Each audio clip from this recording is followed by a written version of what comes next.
বসতি তোমাদের দায়িত্বে দিয়ে যাচ্ছি। তোমাদের স্ত্রী আর সন্তানদের মতো বসতিকেও সবসময় রক্ষা করো। সব সময় সতর্ক থেকো।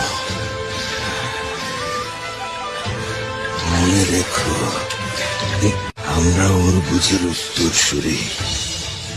অবশ্যই সেলজুক সাম্রাজ্যের আইন মেনে চলবে।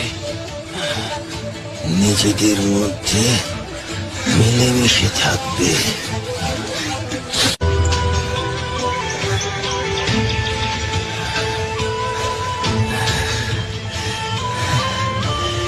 আশহাদু আল্লা ইলাহা ইল্লাল্লাহ ওয়া আশহাদু আন্না মুহাম্মাদান আবদুহু ওয়া রাসূলুহু।